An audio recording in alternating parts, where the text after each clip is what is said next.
All right, what's up, everyone? So the second beta for DNF Duel is finally just ending. I decided what better time to give my impressions or initial thoughts about the overall beta experience itself as a whole than fresh off the beta itself. So let's go ahead and start talking about how I felt about the beta. So I wanted to break this down to a few categories where to talk about first the design, then the online experience, and of course the gameplay and system mechanics are going to be the four categories that we're going to talk about here. So starting off with design, this game looks nothing short of beautiful as far as how they are using the source material of these characters and creating them in such a nice way. Everybody animates well. All the hit and sound designs are fantastic for this game. Everything feels nice as far as like when you hit, you feel the heaviness of attacks when a character does heavy attacks and stuff like that. Everything just feels good when you hit with it, right? Nothing feels weak or anything like that. So overall, the sound and feeling of the game is phenomenal. Of course, the soundtrack of the game is also pretty good. I like quite a few of the songs, even though we have limited amount of stages and songs to choose from at the moment. Now, the online experience, this is where things start to get interesting. So the lobby functionality is a little bit weird. So the lobby functionality, I gotta say, easily better than Strive, but that's kind of not hard to beat. But it does have a few problems of its own. So there are the connection indicators that are inside the game, and when you actually see the connection indicators, it shows like sometimes like a red bar or something, but when you go inside the lobby, it's like a lobby full of like 3 and 4 bars when you actually see the people in there to play and stuff like that. So it's very weird as far as like how it's trying to actually connect or like show the connections when you're trying to search for people. And speaking of searching, a lot of people had a huge problem with trying to just find lobbies. I know a couple other streamers that have been trying to do like viewer lobbies or just fight certain people and stuff, and just trying to make sure that the people can find each other with the search criteria was a little bit tricky. And even when you find people, sometimes there are just times where people can't get into the lobby even though it's not full. So we were trying different things like telling people to reset their consoles or reset the game, reset the app, or maybe the person that's hosting need to reset their game or restart their PS4. Of course, then it will probably like work. So we had a couple issues. We were doing trials and errors and stuff like that to try to figure it out, especially for my viewer matches when I started doing it. And yeah, we just run into a few issues like that we were trying to troubleshoot. So we eventually got it settled out. You know, once in a while I would have to like log out, and once in a while they would have to, but eventually everybody would get in the lobby and everybody be able to play whoever they want inside the lobby. Now, as far as the lobbies themselves, there's nothing really crazy as far as what you expect. You know, you have your little cabs, your little avatars, and you have your little emo stuff.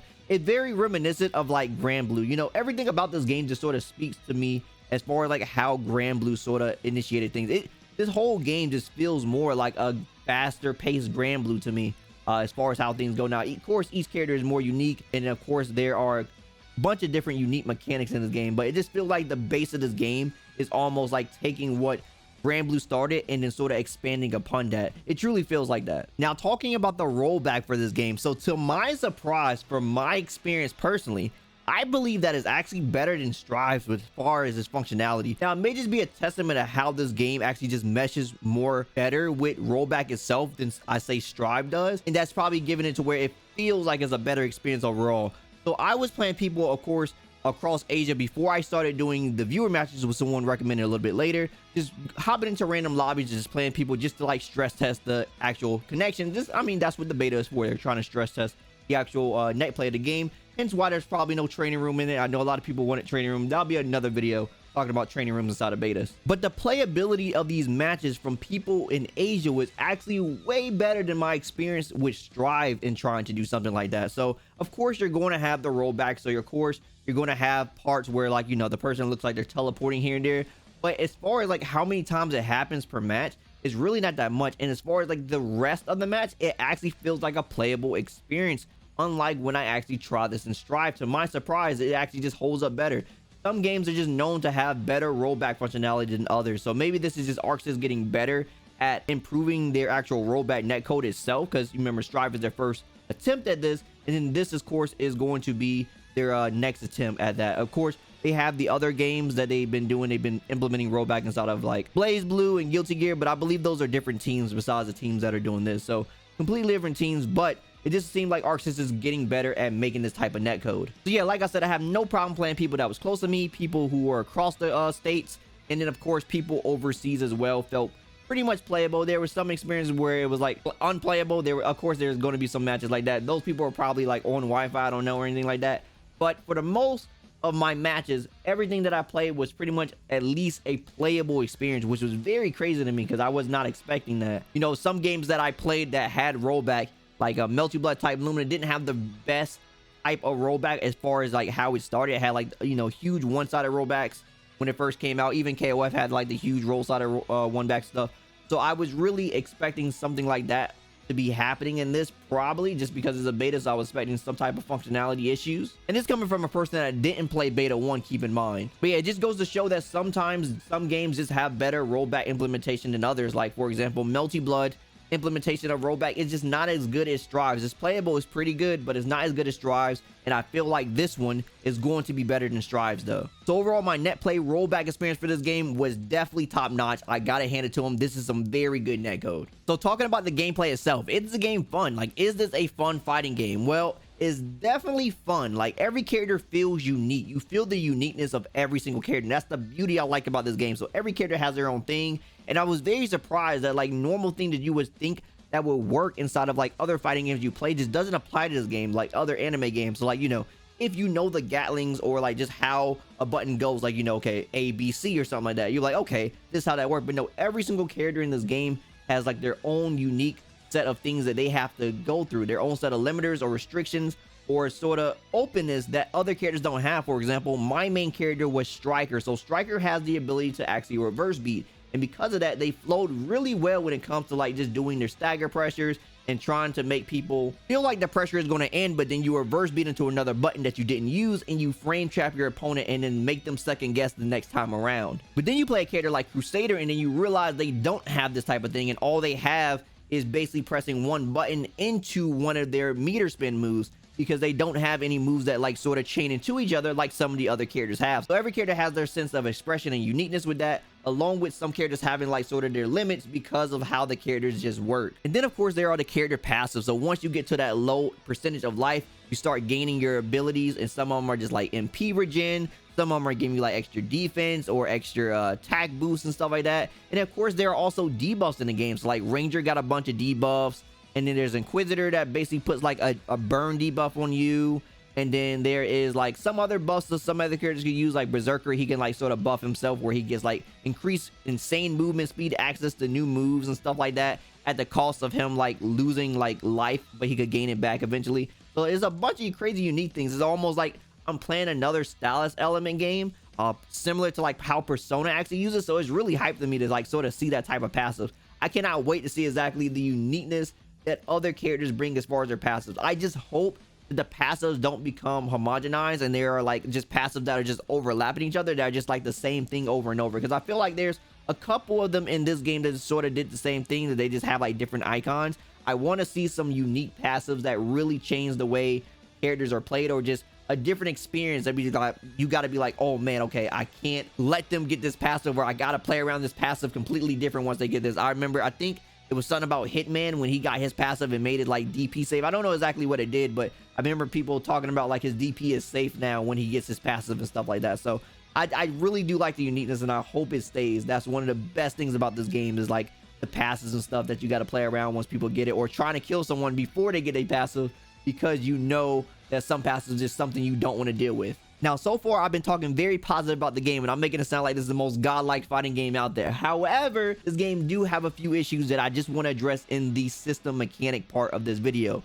And of course, I really do feel from my personal experience that this game feels like a party game. And what do I mean by feels like a party game is, there's a lot of BS stuff that happens in this game that I just don't agree with sometimes, and I hope these things are addressed to make the game better, of course, upon the official release. So let's go and start talking about the system mechanics of DNF Duel and the things I didn't really like about how they actually implemented them. So first off is going to be the MP cost. Now, if you don't know, this game, of course, is a 4-button fighter. There's the A button, the B button, then there's the skill button, and then there's the meter spin button, or the mana spin button. So this button, the mana spin button, is going to be the button where you see the character flash and you just cancel your normals into the other ones, or essentially basically your special moves in this case, I guess. You're like special moves into the next one over and over, as long as you got meter. Now, in this game, there's supposed to be sort of like a penalty state for if you go over the amount of what you're supposed to, call the exhaustion state. And this is when the bar is flashing red and you got no meter. This is supposed to be a state where if you go over that limit, then it's supposed to restrict you from getting your mana back really fast. However, it comes back extremely fast. So like once you do it, I found out from doing everything I was doing, I can do a combo, a full combo, expend my entire bar or whatever I have, then hit them again. It could be immediate hit, like they get hit with the first thing, go into the combo, and I can basically do the exact same combo again because the exhaustion rate just doesn't last long enough. So there's nothing stopping people at the moment from just doing the same combo over and over, or like their best combo, you know. So you don't really need to like sort of manage your meter in the way that we would think you would have to with this sort of system. It sort of looks like it wants you to manage your meter in a certain way. However, with the way the exhaustion state works at the moment, there's no real indication or incentive to have people actually manage their meter. You can just always go crazy spinning it in your block strings or in your combos to try to, you know, get more damage, or spin it in block strings, like I said, to open people up. And then once you hit them, just go for your big combo because you're probably gonna have some meter to do something anyway. It just always leads to the same thing at the moment, and I just really wish that was addressed, because that is the craziest thing about this game. Like, even from a striker play, it's very cool that I can hit you and go into a 50% combo and then do it again after every touch, but it shouldn't be. I just feel like it shouldn't be. There should be some restrictions, some type of meter management for this type of game. It just feels like it because of how the system actually works. Now, the next system mechanic is definitely a personal gripe, because I know there are some fighting games that actually have their system like this, and some people, I guess, are okay with it. And I'm specifically talking about throws inside of the game. So throws in this game have very little recovery on them. So essentially what I mean is you can actually jump and a person whiffs the throw, and then you try to come down with a button, they actually have time to actually block. In fact, in Street Fighter, when this happens, which is the game I was talking about, they can actually do it to where they can actually jab you out of the air in that game. So that's the other game that I was talking about for an example.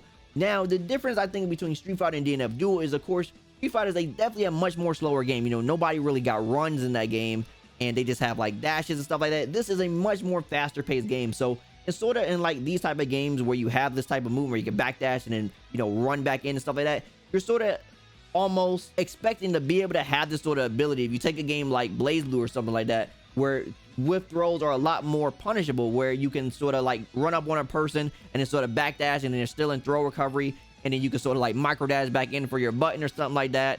Or you can sort of just run up on your opponent and then sort of just jump and then jump over them and actually, like, you know, sort of hit them and stuff, because there's a lot of good attacks in this game that actually hit from behind and stuff, but there's no real way to stop people from doing these type of things. And because in this game, which is the next thing I want to talk about, is going to be DPs, everybody having a DP, that is also making things a little bit hard. So if you try to use these type of strategies, you're probably just going to get DP'd immediately after a person just whiffs the throw. So the other thing about throws that is very weird to me is also just the lack of advantage they have. So once again, just bringing up Street Fighter, I believe throws in that game don't have a lot of advantage outside of a few characters that had really good throw loops inside of that game. I'm just bringing up Street Fighter as a good example, just because this game is a lot more, I want to say, grounded. There's no air dash inside of this, so, you know, much more like how GranBlue was the grounded anime game. Once again, I just feel like this game is sort of expanding upon that archetype, and it definitely shows that it's actually trying to do that. But throws either send your opponent full screen, or when you throw them in a corner, you have very little advantage, so you have to pick selected moves to try to stop your opponent from either pressing a button or jumping out. And it may be easier for some other characters than others, just because of actually how their tools work. So for example, I'm playing striker, so when I throw you, it is very difficult for her personally, because of the character I'm actually playing, where, you know, there's like 80% of the cast that has like these like half screen to full screen normals, and then I am the grappler, or not grappler, but the, you know, the character that has to get in on these type of characters. And then my only thing that I can really do, you know, this is a very strike throw game. There are a few characters that can have like some sort of set play stuff, but for the most part, it's a pretty strike throw heavy game. So being that it's a strike throw heavy game, and then the throws feel bad where, like, you know, you jump a person throw and then like you can't punish them, or you throw a person and then you don't have any advantage to sort of like press your advantage after throwing mid-screen when it's a strike throw game. It sort of feels weird to have throws feel bad in a game that's supposed to be a strike throw game. Even in the corner, when you like throw someone, once again, you have to press very specific buttons to try to catch certain things that a person is trying to do, just because of the scenario. You just don't have enough advantage. So I would like to see an advantage change on the actual throws themselves. Now, touching briefly on a topic that I just mentioned a little early, talking about everyone having a DP.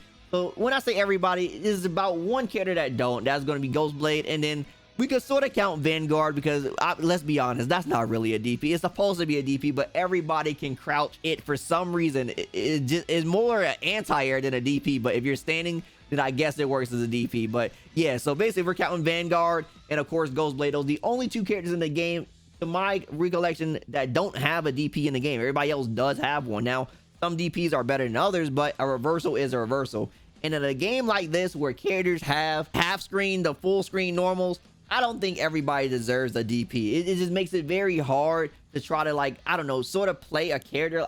Maybe it's just my character choice that makes me feel like this too, because, you know, when you have to work this hard to get in and then you realize that every single character you're fighting just about has a DP, so every single character that you work super hard to get in on has a get off me tool, is a little bit frustrating to sort of like play. Now, of course, like I said, Striker does some pretty good damage once you hit him, so if you bait out a DP, you're probably going to kill him, but it's just the fact that everybody at least have access to that tool on top of having these very crazy and unique toolkits that every character actually has at their disposal. So most likely they're probably not going to change this whole system mechanic of the game, but at the very least I would like to see a more expensive cost of using a DP inside of the game at the very least. I don't know, because the actual guard cancel in the game, it costs 100, which is, I think, is very high, which is, I think, is another thing. So the defensive mechanics in the game feel sort of weird, the fact that the guard cancel is like that much, but then also you have these like sort of characters that like have these full screen normals, so there's really nothing for you to hit with the guard cancel at times. You're like trying to guard cancel, but they're hitting you with full screen normals and there's like nothing there to hit, so you just get hit for trying to guard cancel and stuff like that. So the guard cancel feels a little weak at that point, and it costs a lot, 100 meter. But then you have these sort of DPs that I believe like some like cost like 40 MP and stuff like that, so you can just bust out with like a DP at 40 rather than using a guard cancel and stuff. So it's pretty weird that the guard cancel actually just costs so much. I feel like the DP is the one that should definitely cost, because it is an invincible reversal and it's a very high risk, high return, you know, with the conversion thing inside the game, which is a unique mechanic that has the RC system and stuff, which is very cool. You know, being able to use this type of things along with tools like this is very strong. Like, you know, especially with Striker, she can make herself plus off a DP or even kill you off a DP because she could chain into like another thing. So depending on where you at on the screen, you can actually just get a kill combo. So yeah, I don't know really exactly what they can do for DPs, but the MP cost is something that I thought I could recommend, that I thought would be a fair change to have inside the game, so the DPs don't seem too crazy, because right now you can definitely have some DP wars going on and it gets a little bit crazy. Now, if you watch my gameplay video, I actually said in one of the gameplay videos that I feel like the game doesn't have any like serious combat mechanics, and boy do I feel a little bit wrong now because of how strong supers are in this game. So supers in this game really don't have any scaling. Like, I think supers just seems like it does a base 30 to 35% on every character.